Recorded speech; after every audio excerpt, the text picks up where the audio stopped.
भगवान शंकर के पास। कहां गए? अब इस कथा को एकदम ध्यान से सुनना, अपने दिमाग में बिल्कुल बिठा के रखना इस कथा को। अब नारद जी कहां गए? सीधा भगवान शंकर के पास।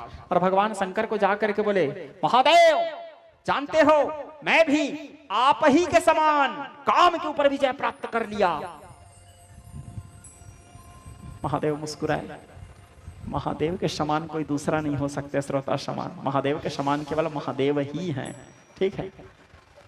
लेकिन महादेव फिर भी सबका भला चाहते हैं। महादेव का एक स्वभाव है, वो सबका कल्याण सोचते हैं। महादेव के लिए ना तो देवताओं से कोई विशेष प्रेम है, ना तो असुरों से कोई शत्रुता है। महादेव के पास देवता लोग भी आते हैं वही प्रेम, असुर लोग आते हैं वही प्रेम, मनुष्य भी आए तो वही प्रेम, पशु पक्षी भी आए तो वही प्रेम, राक्षस लोग आए तो भी वही प्रेम। क्योंकि उनका सीधा सा सिद्धांत है, मैं तो बैरागी हूं। न सम्मान का मोह, न अपमान का भय, न शत्रु न मित्र, न कोई अपना न पराया, न संसार से कुछ लेना न संसार को कुछ देना।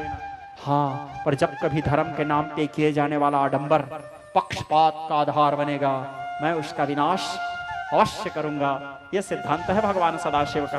तो भगवान महादेव सबका भला सोचते हैं। कलातीत कल्याण कल्पंतकारी सदा सच्चिदानंद दाता पुरारी, सबके कल्याण चाहने वाले। नारद जी का भी कल्याण चाहे। नारद जी को बोले, देखो नारद, मेरे को तो बताए इस बात को, लेकिन किसी और को मत बताना। नारद जी बोले, क्यों?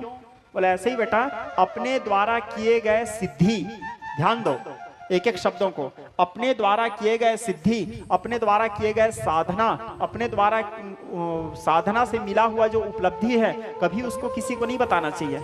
क्यों नहीं बताना चाहिए? बताने से हमारा वो सत्कर्म नष्ट हो जाता है। रामचरितमानस का एक छोटा सा उदाहरण आप लोगों को समझाता हूं, एकदम ध्यान से समझना। ययाति को जानते हो? महाराज ययाति खूब दान किया, खूब धर्म किया, खूब तीर्थाटन किए, कई कुंवारी बेटियों का शादी करवाए, कई मंदिर बनाए, कई कुआं बावड़ी तालाब बनवाए, कई विद्यालय बनवाए, कई स्कूल खुलवाए, कई अनाथ बच्चों के लिए अनाथ आश्रम बनाए, कई वृद्धों के लिए वृद्धाश्रम बनाए, कई बड़ा बड़ा यज्ञ करवाए, कई दान धर्म किए, कई तीर्थ घूमे। इतना पुण्य किए, इतना पुण्य किए, इतना पुण्य किए कि वो पुण्य के प्रभाव से स्वर्ग में जाकर के इंद्र बन गया। विवेक पढ़े हो कथा को? हाँ, स्वर्ग में जाकर के इंद्र बन गया। किस चीज का प्रभाव था? पुण्य का प्रभाव। इतना पुण्य किया कि उसको पुण्य के प्रभाव से स्वर्ग में इंद्र बन गया।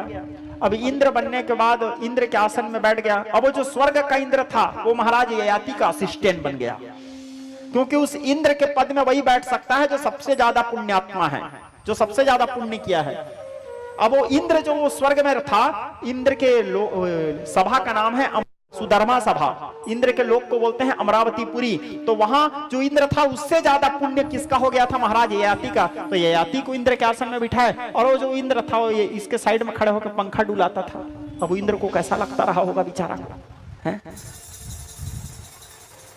अब ययाति का कुछ कुछ स्वभाव इंद्राणी को अच्छा नहीं लगा।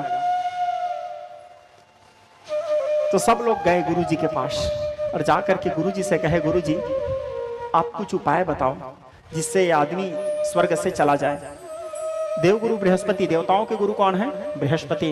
देवगुरु बृहस्पति बोले, मैं तो इसको नहीं हटा सकता इंद्र के पद से। बोले क्यों नहीं हटा सकते? बोले आदमी मेहनत करके आया है यहाँ, इतना पुण्य क्या है, इतना दान धर्म क्या है, उसके फल से बैठा है, तो इसको यहाँ से नहीं हटा जा सकता। तो आप तो गुरु हैं, आपके पास कोई तो उपाय होगा। बोले हाँ उपाय तो है। बोले क्या उपाय है? बोले एक काम करो, इंद्र वरुण कुबेर अग्नि यम जम सबको बुलाए, चंद्र सूर्य आदि को। बोले जा करके ययाति से पूछो कि वो ऐसा क्या कर दिया जिसके कारण वो स्वर्ग के सिंहासन में बैठा है। बोले ठीक। सब लोग गए ययाति के पास। जा करके ययाति से कहे, ये बहुत बड़े शिक्षाप्रद कथा है, ध्यान से सुनना। ययाति से कहे, महाराज ययाति आप ऐसे क्या किए कि आपको स्वर्ग का सिंहासन मिल गया, आप इंद्र के पद में बैठ गए? जैसे पूछे अब ययाति के खुशी का क्या ठिकाना। अब ययाति सीना तनिया के बैठा, मूछा उछा लेट के हैं। ययाति बोलता है, मैं हाँ बहुत से बेटियों का शादी करवाया, मैं बहुत से कुआं बनवाया, कई दान दिया हूं, कई धर्म किया हूं, कई प्रकार के मंदिर बनाया, कुआं बावड़ी बनवाया, विद्यालय बनवाया। अपने सारे पुण्य को अपने मुंह से बताने लगे। और हमारे वेद कहता है, जो व्यक्ति अपने द्वारा किए गए कर्म को अपने मुंह से बताता है, अपने पुण्य का बखान अपने मुंह से करता है, तो कितना बड़ा भी पुण्य किए रहे वो तुरंत उसका फल नष्ट हो जाता है। ध्यान देना, आप कोई भी पुण्य कार्य किए हो और उसको यदि आप अपने मुंह से बता दिए तो आपके मुंह से बोलने मात्र से वो पुण्य तुरंत क्षय हो जाता है। हमारे द्वारा किए गए कर्म को दूसरे व्यक्ति बोलना चाहिए। जैसे ये शिव पुराण करवाए हैं, यदि ये कहीं अपने मुंह से बोल दिए कि मैंने शिव महापुराण करवाया, शिव महापुराण करवाने का फल तुरंत नष्ट। दूसरे लोग बोलना चाहिए कि वो शिव पुराण करवाया था।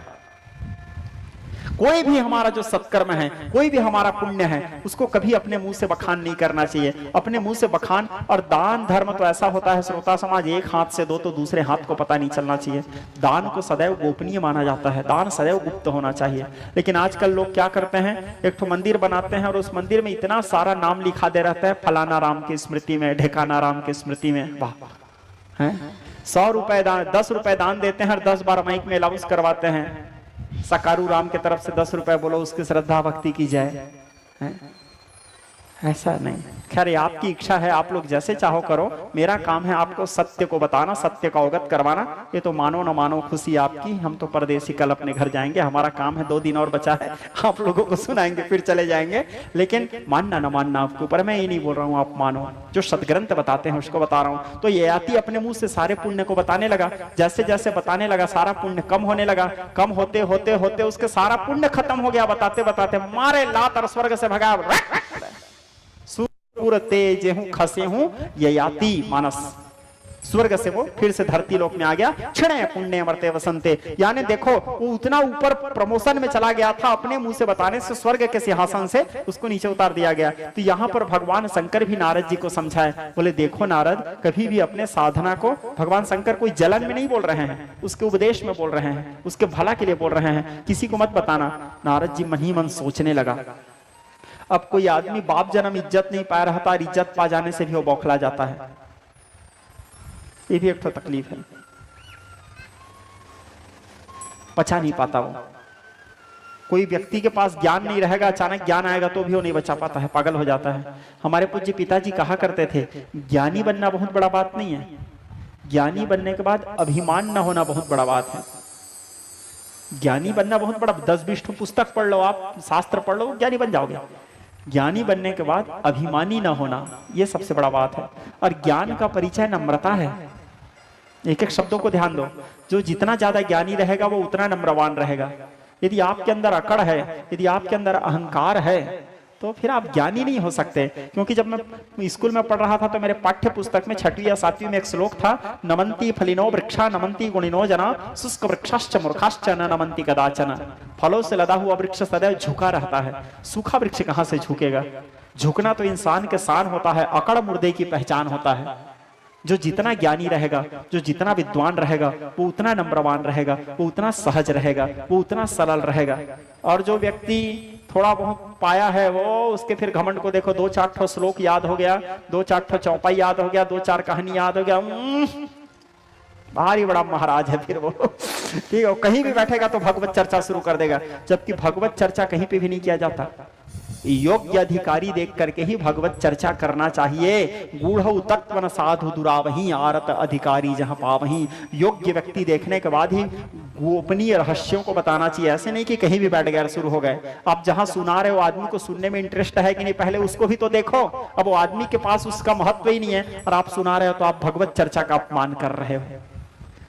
इसलिए स्थान का विशेष महत्व है। जहां पे सुना रहे हो वो स्थान कैसा है, वो स्थिति कैसा है, वो परिस्थिति कैसा है, इन सभी चीजों को ध्यान। और अदगर गगरी छलकत जाए, भरे गगरिया चमकत जाए, आप लोग सुने होंगे कहावत। ठीक है, जो जितना छोटा नदी रहता है वो इतना स्पीड बहता है, sir sir sir sir sir sir sir sir. और जो जितना बड़ा नदी रहता है वो उतना गहरा रहता है, उतना शांत बहता है। आप लोग खड़े होकर के बड़े नदी के सामने समझ नहीं आएगा कि नदी बह इधर रहा है कि इधर बह रहा है। जो जितना बड़ा रहता है वो उतना गहरा रहता है, वो उतना शांत रहता है, वो उतना गंभीर रहता है। ज्ञान का परिचय ही नम्रता है। जो जितना नम्रवान है वो उतना ज्ञानवान है, उसके पास उतना ज्ञान है। तो भगवान शंकर समझाए